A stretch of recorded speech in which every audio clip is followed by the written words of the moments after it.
There's something really wrong with what's going on now as far as politically.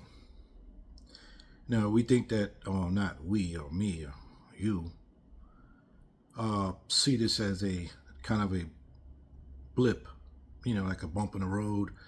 What's going on with the troops in the streets and what's happening. You just got to get through it. I saw this years ago.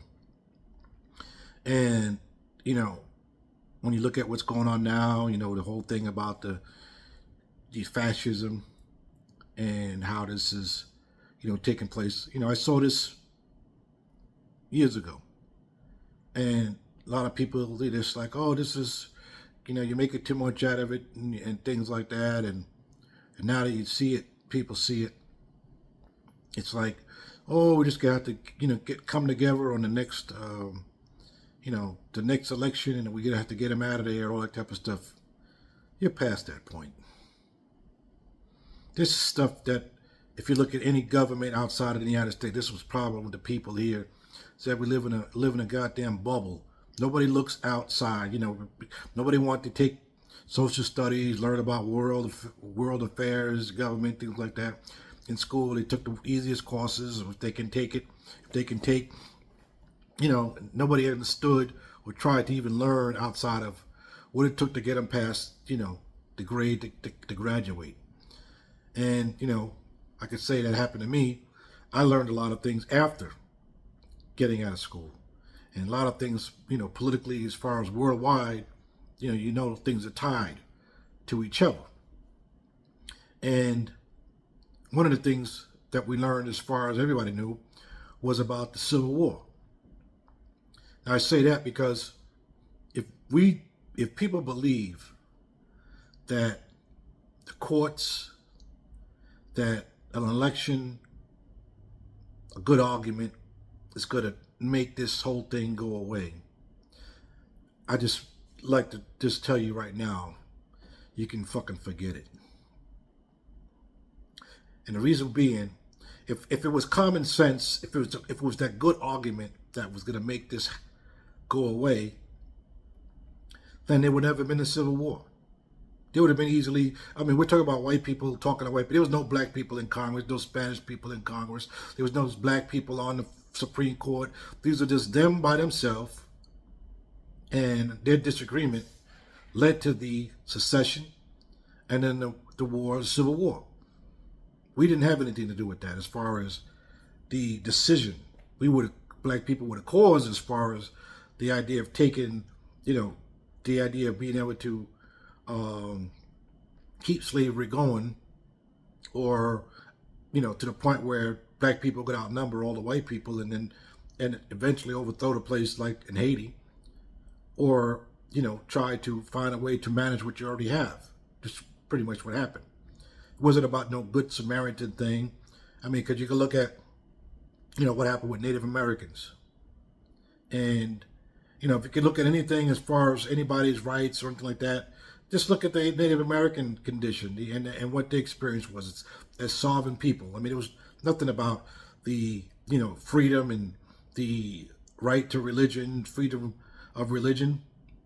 That wasn't the case. It was the case of submission. And the idea when they said, the only good Indian was a dead one, and kill the Indian, and save the man type of philosophy. So today, what we're dealing with now is nothing more than the, the years of preparation for a type of ethno cleaning. People say, well, we built this country. Black people built the White House, things like that. You know what? That may be so. But also, if you look back in the history, if you have any type of, sense to try to look at what's happened in history, black people or the Moors had Spain, Portugal for 700 years.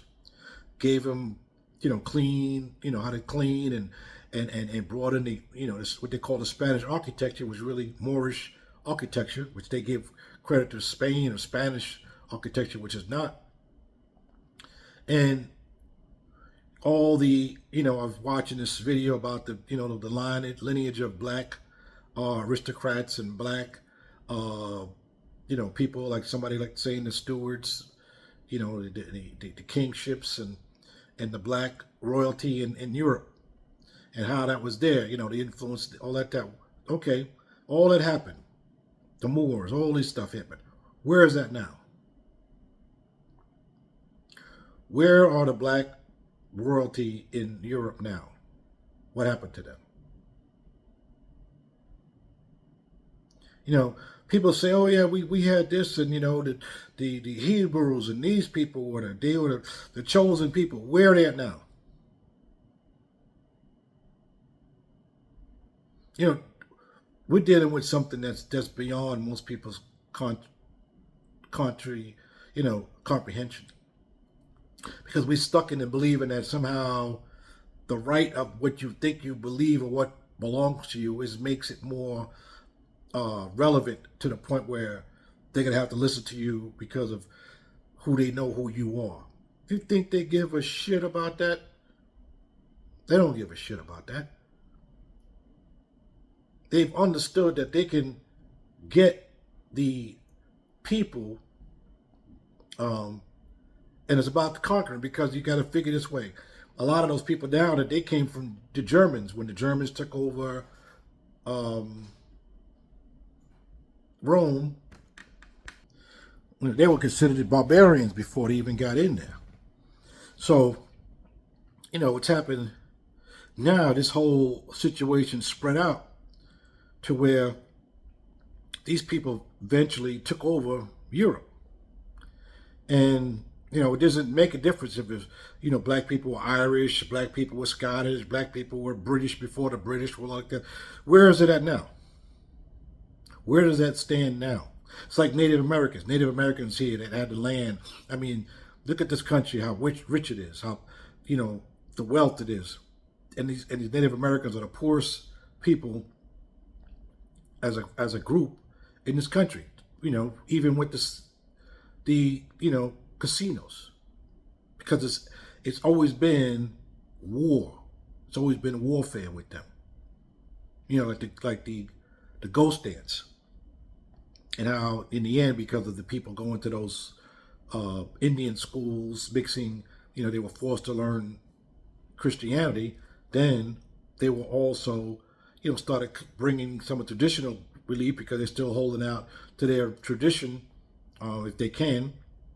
So you had a little mix of that Christian type of mysticism type of thing, and then the tradition. And they created that the ghost dance, which was the idea of getting rid of the white man. The white man was to disappear if he can dance and do stuff, for such amount of time.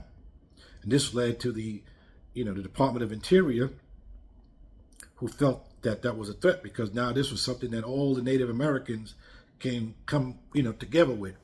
And at that point, they were afraid of a Indian Messiah. So this is what this is all about.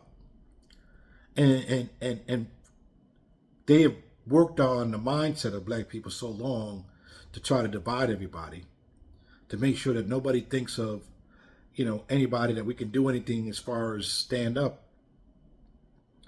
And they knew one day that was going to fall apart. And this is why they always talk about the Democrats and even some black people, conservative stuff, with their weak arguments about black people on the planet. They're just trying to divide black people, like they did Native Americans, how they splintered them off.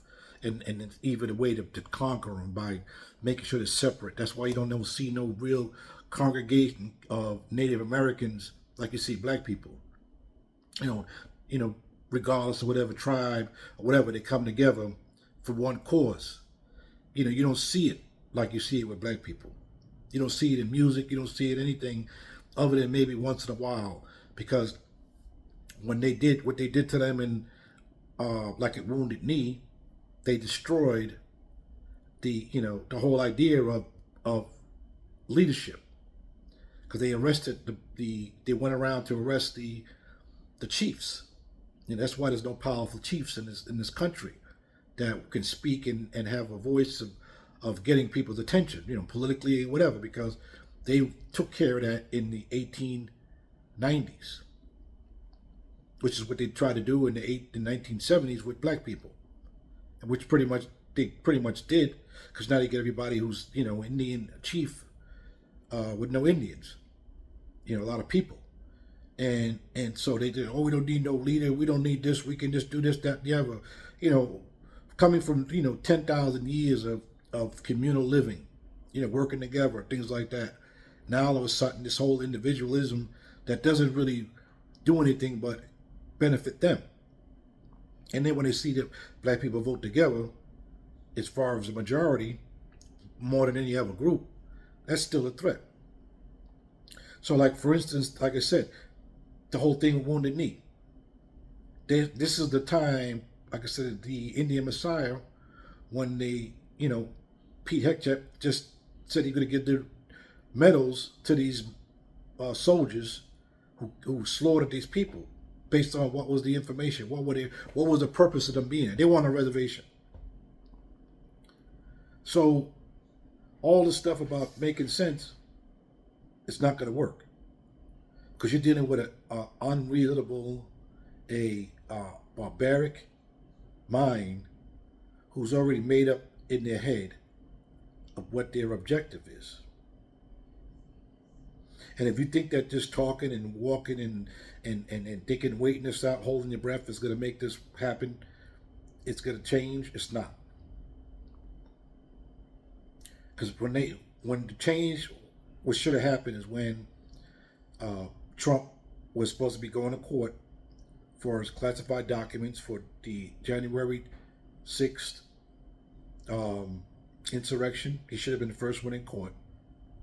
They didn't do it because whiteness trumped all that other bullshit. And this is what's happened again. Now you got other people in the mix. You think that if the arguments between the white people didn't stop a civil war in the 1800s, what do you think putting the mix of black people speaking or Spanish people speaking? This is our country. They ain't your fucking country. This belonged to the Native Americans. This was stolen land. You're just participating in something that's really a criminal crime that's a continuing operation. That's all this is. It's a continuing operation of a criminal enterprise. And if you keep going on with that thought, you're going to get caught up and you're going to find yourself exactly where they're going to be. Because these people actually are still criminals. You're trying to save them. You're trying to make all this God bless America, all this other bullshit, our founders, this, that, and the other. It never meant nothing to you. It was never meant for you. There was no black people in the Continental Congress. Nobody in the decision of what was going to be in the Constitution. None of that. We the people. No, they the people. It was nothing more than an honor among thieves. This is what it was. This is what it is. But some people feel proud to be participating in it. But look at the Native Americans whose land it was, how they used them and took them from the east, pushed them all the way to the Midwest and Oklahoma, called it Indian Territory, then found oil, and found ways to take the land. When the white man wanted to go west, they found a way to take the land by creating the Dawes Act, making sure that only the amount of people can take so much land and then the rest was going to go to white settlers. Then put them on reservations, and then the reservations found gold on the reservation, so white people started encroaching on that to cause problems. So there was no safe place. There was no time where they weren't at war with them. And then when they find a way to try to deal with what they were dealing with, now they come together and they say, oh, we can't get these people to come together, even though we pushed them all in the same position. And then they go and arrest the chiefs to do what? To stop them from coming together. So right now, it's no different. You still see that threat of black people shaking off the bullshit that they put on us, like, you know, the way they did Native Americans, killed the Indian, saved the man, killed the African, saved the man type of thing. Use Christianity, because that's what they used in those uh, Indian schools. The first thing they used was Christian schools, Christianity, to try to squeeze that Native American out of them.